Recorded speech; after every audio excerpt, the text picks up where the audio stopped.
FIFA is now canceling about 2,000 of its reserved hotel rooms in Philadelphia ahead of this summer's World Cup. 26 FIFA World Cup is just months away, but instead of excitement, anticipation, and celebration, the build-up is being dominated by backlash, fear, and controversies. As immigration tensions escalate, the former president of FIFA is supporting a boycott of the upcoming 2026 World Cup.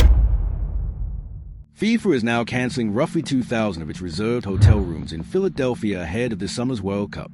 The 2026 FIFA World Cup is only months away, but instead of excitement, anticipation, and celebration, the build-up is being driven by backlash, fear, and controversy. As immigration tensions rise, a former FIFA president is backing call for a boycott of the upcoming 2026 World Cup. Just 2 months before the biggest sporting event on the planet, something unusual is unfolding. And it isn't subtle, it isn't hidden, it's visible right there in the numbers. Hotel prices in major World Cup host cities like Dallas, Miami, and Atlanta have dropped by nearly 30%. And if you understand how these tournaments typically behave, that should feel completely reversed, because prices don't usually fall. They surge, they triple, they spike so aggressively that fans start reserving rooms a year in advance just to avoid being priced out.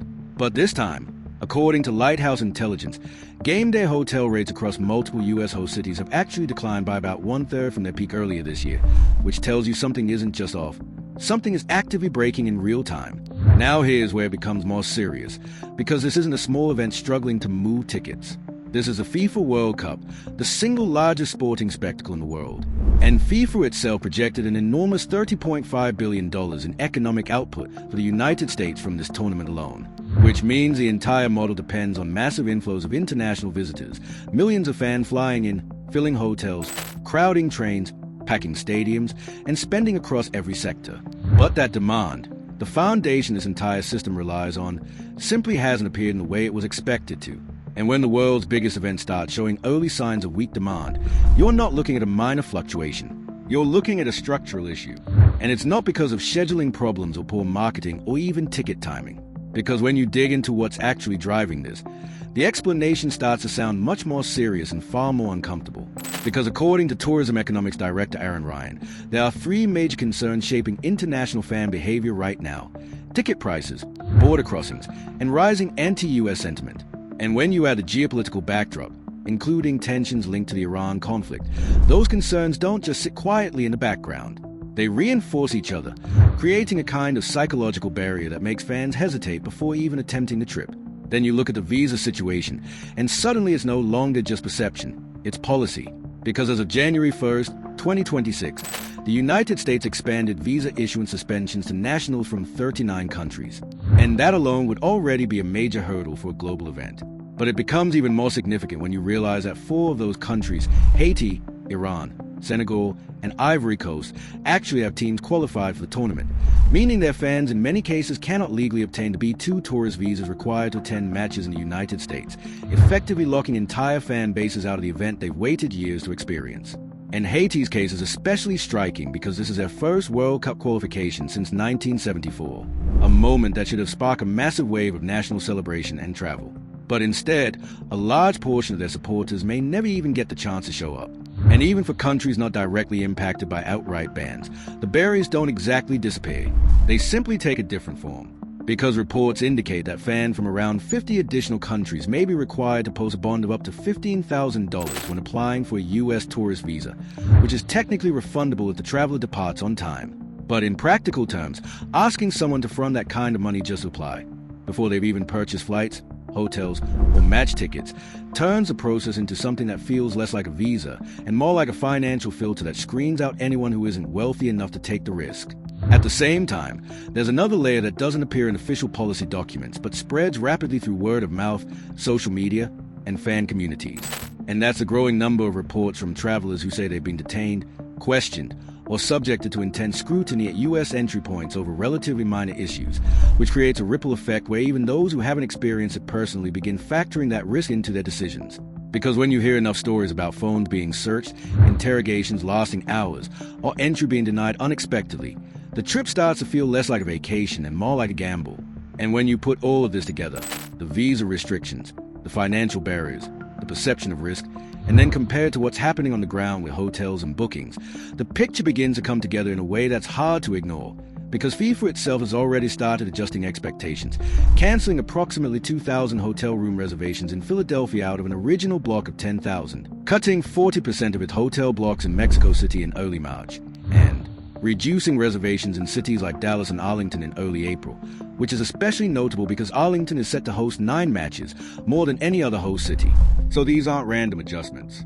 They are large-scale changes that suggest projected demand simply isn't materializing. At the same time, for the fans who are still willing to make the trip, the cost of actually attending matches within the United States introduces another layer of friction because transportation pricing has surged to levels that feel disconnected from normal expectations. With round-trip train tickets from New York's Penn Station to MetLife Stadium jumping to $150 for an 18-mile journey that typically costs $12.90, while bus rides reach $80 and parking passes near the venue climb to $225, creating a situation where just getting to the stadium can cost more than an entire match ticket would in other countries. And when New Jersey Governor Phil Murphy openly stated that the state wouldn't absorb the estimated $48 million in transit costs and that commuters wouldn't be left with the bill, the implication became clear. Fans would be the ones covering that gap. And that's where the experience started to feel inconsistent across different cities. Because while Boston has priced round-trip train tickets to Gillette Stadium at $80, 4 times the usual $20 game day fare, other cities like Los Angeles and Philadelphia have pledged to keep transit costs stable. And Kansas City is offering $15 shuttle services, which means depending on where you attend, the cost of simply moving around can vary significantly, reinforcing the perception that there isn't a unified approach to hosting this event, but rather a patchwork of decisions that can feel unpredictable from a fan's perspective. Then you factor in ticket pricing itself, and the numbers start to stack up in a way that makes the entire trip increasingly difficult to justify. Because first-round tickets begin at $140, the U.S. opening match against Paraguay in Los Angeles can reach as high as $2,735. And the final at MetLife Stadium starts at $4,650 for the cheapest seats and climbs to $8,680 for premium categories. Which means by the time you combine tickets, flights, accommodation, visa costs, and local transportation, the total cost for an international fan doesn't just feel expensive, it feels prohibitive, especially when layered with the uncertainty and risks already building in the background. And when you begin to see empty sections inside stadiums that were meant to be overflowing with energy, it stops being a theoretical concern and starts looking like a very real outcome. Because according to reports highlighted by Sports Illustrated, there are still large volumes of unsold seats across multiple fixtures, raising the uncomfortable possibility that some matches could resemble the atmosphere of last summer's underwhelming Club World Cup, rather than the full-throttle global spectacle people associate with this tournament. And for host cities that committed billions in infrastructure upgrades, security planning, and logistical expansion based on FIFA's projected $30.5 billion economic windfall, that gap between expectation and reality isn't just embarrassing, it's financially dangerous in a way that doesn't get fixed after the final whistle. What makes this even more complex is that domestic demand alone cannot fully compensate for the missing international audience.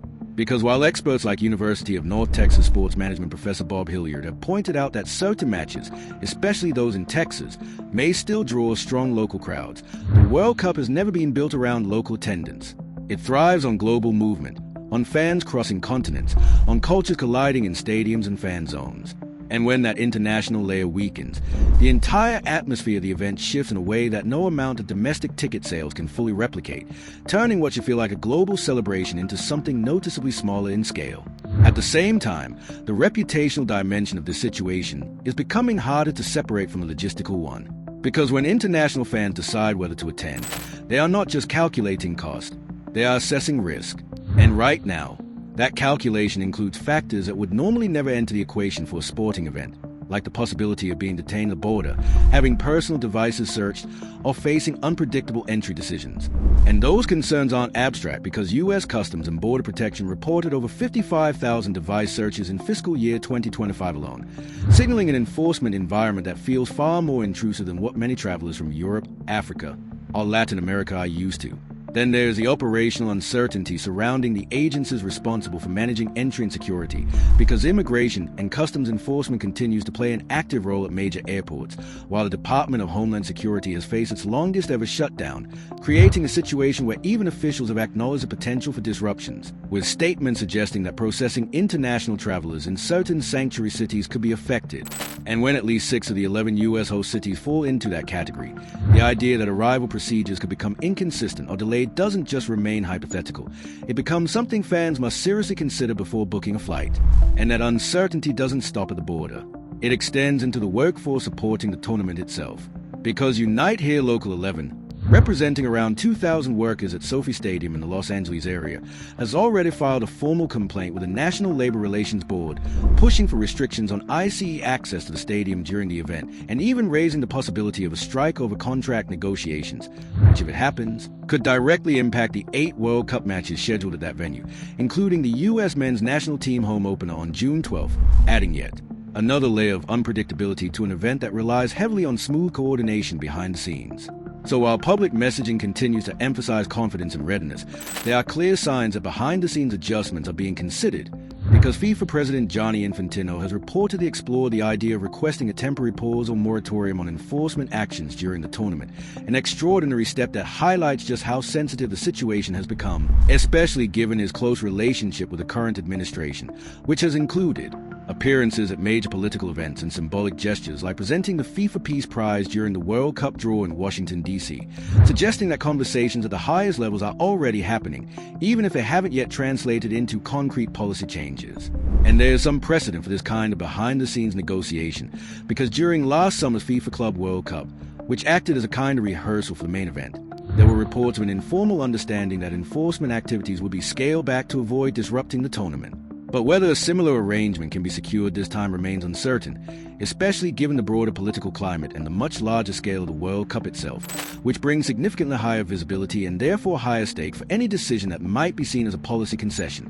When Infantino was asked directly at the Semaphore World Economy Summit whether travel restrictions and immigration policies could impact the tournament, his response was carefully measured, emphasizing that FIFA would ensure teams, players, officials, and even fans would be able to attend. But the phrasing itself, particularly the need to explicitly include fans in that assurance, reveals an underlying concern. Because in a normal World Cup cycle, the idea that fans might struggle to attend wouldn't even require clarification. So I'm curious what you think.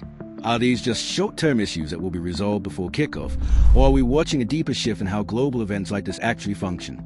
And if you were planning to attend, would any of these factors make you reconsider the trip?